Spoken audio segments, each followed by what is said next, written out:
Picture the scene. It's Baghdad, 1973.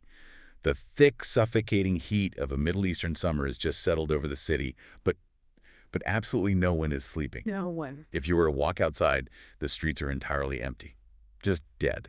The eerie, heavy silence of the night is broken only by the distant, echoing bark of a stray dog. Yeah. Inside the houses, the lights are off, but the families are wide awake. Fathers, brothers, sons. They're sitting perfectly still by their front doors. And they're gripping hunting rifles, iron pipes, honestly, anything heavy they could find. Just waiting. Right. They are guarding their own homes in the dead of night, staring into the pitch black. Staring and waiting. They are paralyzed by the invisible fear of a single unknown shadow. A phantom armed with a heavy metallic cleaver. It's terrifying. A monster who leaves no trace, no survivors, and absolutely no mercy. Welcome to the Deep Dive. Today, you and I are going to step into the darkest corners of a metropolis held hostage. We are tracking Hatem Kazem, known to history and to the nightmares of millions as Abu Tobar, the Cleaver Man. Okay, let's unpack this, because to understand the sheer scale of the terror he inflicted, we really have to travel back and trace the very making of a monster. Exactly. And the mission of this deep dive isn't just to recount a series of gruesome events, right? Yeah. We're here to examine the terrifying evolution of a criminal mind. We're going to deconstruct how an unprecedented, highly organized syndicate managed to completely blindside one of the most heavily policed cities in the region. And they were heavily policed. Oh, heavily.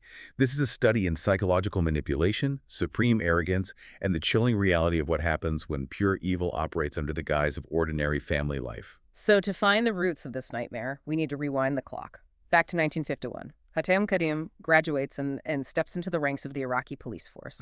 On paper, he's a young, capable officer serving his country. But the uniform doesn't fit. Not his body, but his mind.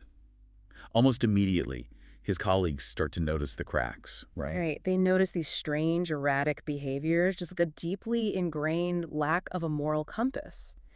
And within a very short time, he is unceremoniously dismissed from the police force. They just cut him loose. They saw something deeply unsettling in him, but instead of, fading away or correcting his behavior, he pivots. He enrolls in the Air Force College, and this is where his psychological profile really comes into focus. Because he doesn't just wash out of the Air Force. Yeah. He orchestrates this massive, reckless stunt that gives us our first real glimpse into his staggering grandiosity. It is a phenomenal detail, and it tells you everything you need to know about his narcissism.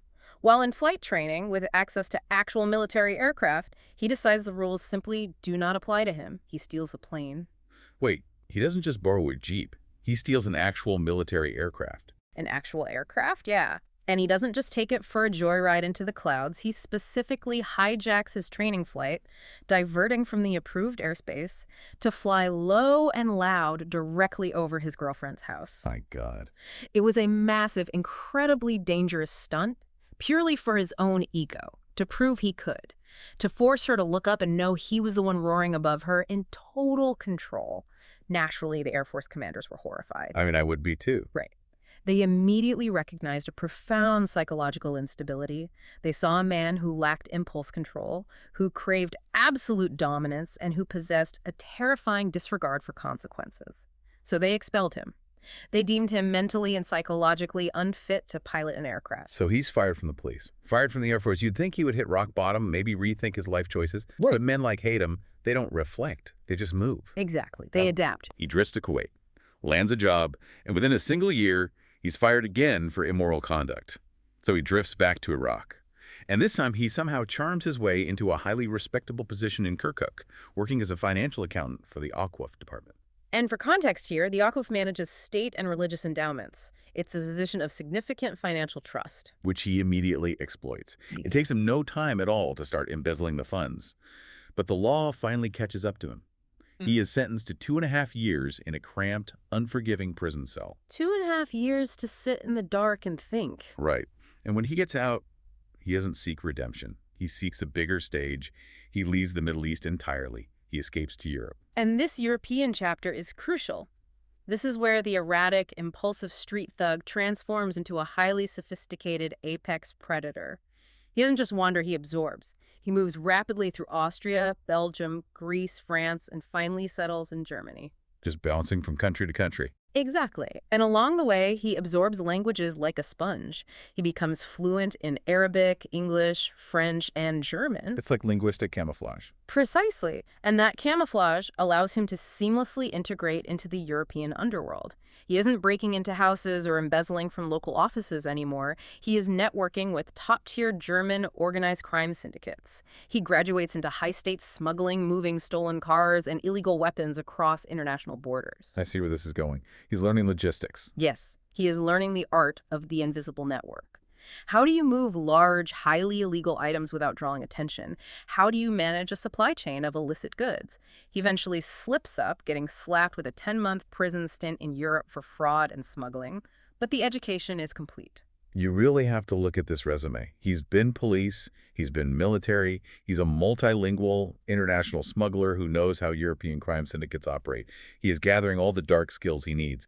So he's built this resume, and in 1970, with this terrifying arsenal of experience, he packs his bags and returns to Baghdad. He comes home. What is his first move? Does he recruit local thugs? That's exactly what the police assumed later on. But no, when he returns, he goes completely dark. For 3 entire years, Hatem Kazem is a ghost in Baghdad. 3 years. 3 years. But he isn't resting, he is building. He realizes that street thugs can be bought, bribed, or interrogated. So he constructs an airtight, highly secretive crime syndicate out of the one thing you can't easily break: blood. He recruits his entire inner circle from his own dinner table. He does. He recruits his brothers, Hazem and Caleb. He brings in his sister, and most shockingly, his own mother, Ahlam. Wait, his mother? He brought his own mother into a murder syndicate? How does his son even initiate that conversation? It chills me to the bone. It speaks to the absolute cult-like control he exerted over his family.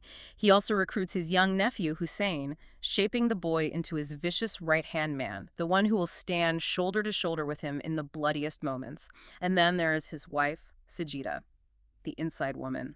Let's talk about Sajida because her role is terrifyingly brilliant. What did she actually do? What's fascinating here is the sheer psychological manipulation used to infiltrate the targets. Let's break down their methodology. It was a masterpiece of lethal efficiency. It started with Sajida. They would select a target, usually an affluent home in a wealthy Baghdad neighborhood. Okay. Now, you have to understand the socioeconomic environment of 1970s Baghdad. There was a booming middle and upper class, and it was entirely normal for these families to hire domestic help off the street. A humble, hardworking woman knocking on the gate asking to clean floors wouldn't trigger any alarms whatsoever. So Sajida knocks on the door, presents herself as a maid looking for work, and they just let her in. Exactly. And once inside, she became a human surveillance camera. She mapped the layout of the house. She memorized the daily routines of the family. She noted exactly where the valuables were hidden, the schedules of the guards, the sleeping habits of the children. She gathered the intelligence, and she handed it directly to Hatem. Once the blueprint was set, Hatem and his nephew Hussein would move in. And the rule Hatem established was absolute. It was terrifying in its cold logic. Leave 0 witnesses. It didn't matter if it was a man, a woman, or a child. If you were inside the house, you were going to die. He wanted no one left to describe his face, his height, or his voice. And this is where his European logistics training really comes into play. Think about the difficulty of fencing stolen goods in 1973. If you just murdered a family, you can't exactly walk down a well-lit Baghdad street at 2 a.m. carrying a heavy television set or a box of silverware. It screams robbery. It invites police stops immediately. Right, so how do they get the loot out? After the massacre, while the bodies were still warm, the rest of the family would spring into action. They would systematically loot the house. They packed the stolen televisions, the jewelry, the cash, directly into the murdered victim's own car. That is sickeningly clever. It was the ultimate cloak of invisibility. They drove out of the driveway and through the streets of Baghdad in plain sight. No police officer or neighbor is going to question a family driving their own familiar sedan out of their own neighborhood. They would unload the goods, abandon the vehicle miles away, and just vanish. It was a perfect closed-loop system. The extended family, the brothers, the mother, their job was to fence the stolen goods, to wash the blood money and turn it into usable cash. There were no outsiders to leak information. No loose ends, only the silence of the grave and the impenetrable loyalty of blood. The machine is built, it is tested, and in 1973, Abu Tobar unleashes it on Baghdad. The first strike happens against a Jewish man living alone. Abu Tobar slips into the house. In his hand is the weapon that will give him his monstrous nickname, the Tobar, a heavy, brutal butcher's cleaver. One swift, crushing strike to the skull. The man is dead instantly. They tear the house apart, but they find almost nothing of value. It's a botched robbery. But for Hatem, the taste for blood is established, the thrill of the ultimate control. The beast is awake. This initial murder sets a terrifying precedent. The police find the victim with his skull caved in by a heavy blade. Then another victim is found with the exact same horrific injury. And another. A pattern emerges that is so barbaric, so distinctive, that whispers begin to spread through the markets and cafes. They begin calling this phantom Abu Tobar, the Cleaver Man. Panic begins to seed itself in the psyche of the city. Here's where it gets really interesting and deeply disturbing. Late 1973. He elevates his violence from mere robbery to a masterpiece of psychological horror. He sets his sights on a high-profile target. Police Brigadier Bashir Ahmed al-Salman. A major escalation. Huge. This isn't a random merchant. This is a senior law enforcement officer.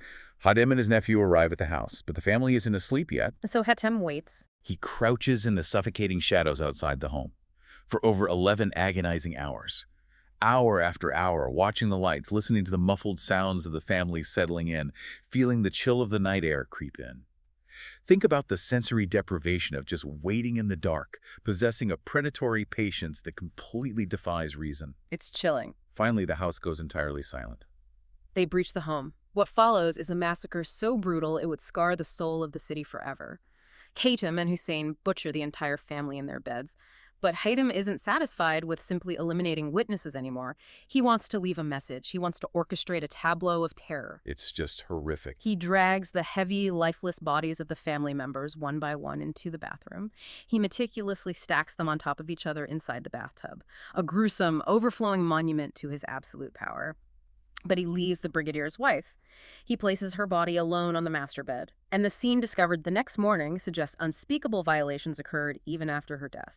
When the police arrive at that house, the shockwave hits Baghdad like a bomb. You have to understand the psychological toll this took on a massive, bustling metropolis. This was an era before 24-hour news networks, before the internet. But terror moves faster than a digital feed.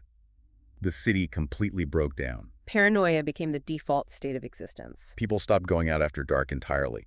Multiple deadbolts were installed on every single door. Fathers slept with their fingers on the triggers of their guns.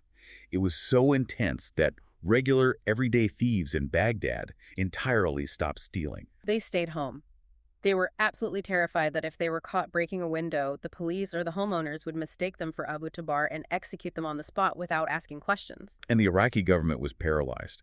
They had no physical description, no fingerprints, no leaked informants. The pressure on the police was crushing. In an act of pure desperation, the Iraqi authorities reached out internationally. They brought in elite, specialized security and forensic forces from France and the Soviet Union. Top-tier investigators walked the blood-soaked floors of Baghdad. They analyzed the crime scenes. They interviewed neighbors. And they found absolutely nothing. The phantom remained entirely uncaught. Hatem was outsmarting the combined efforts of 3 nations. He's the ultimate apex predator at this point. But when a predator faces no resistance, when he believes he is a ghost, he gets sloppy. If we connect this to the bigger picture, we see a classic psychological trap. Hubris. Hatem began to believe his own myth. He believed he was invincible. This arrogance led him to make a deeply flawed decision. He chose a target a mere 200 meters away from the Republican Palace. The Republican Palace. You need to emphasize what that means. This isn't just a gated community. This is 1970s Ba'athist Iraq. The Republican Palace is the terrifying, heavily armed epicenter of the state's power. It is the absolute most secure, military-patrolled zone in the entire country.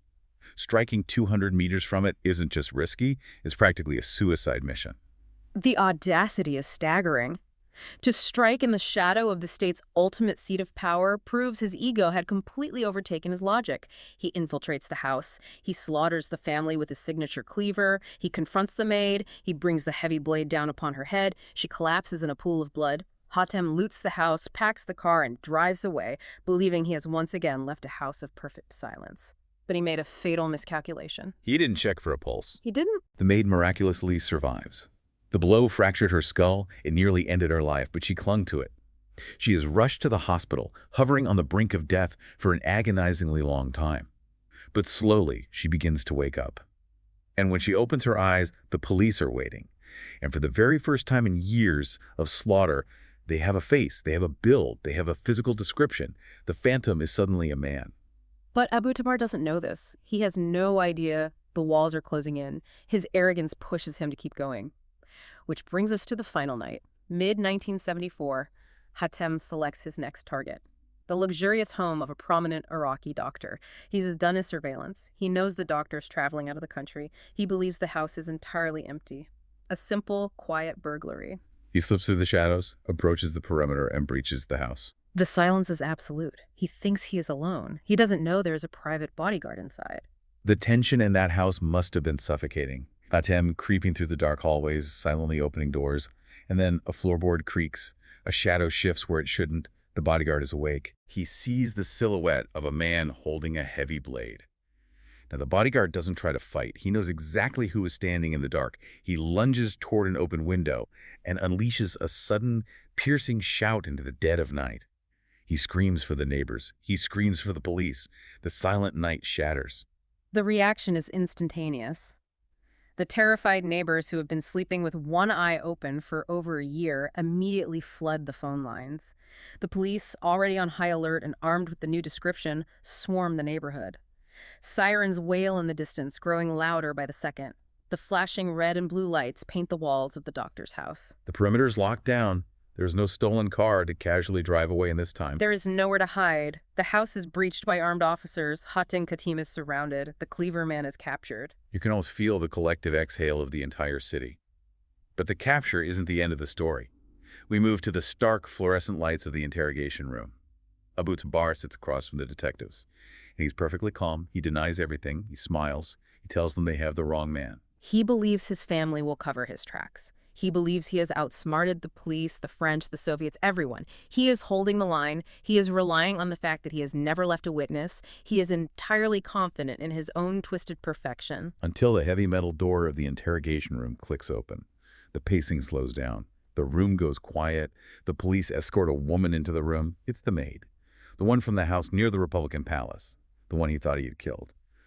She steps into the light. She looks across the table. And she locks eyes with the monster who split her head open.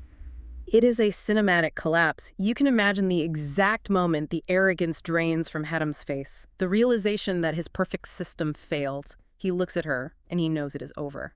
The psychological dam breaks. The confessions begin to spill out. The details of the murders, the 11-hour waits, the stolen goods, and the most shocking revelation of all to the police, the implication of his entire family. The trial that followed was a spectacle. A highly publicized, open trial in front of the people of Baghdad. The citizens who had cowered in the dark finally got to see the face of their nightmare.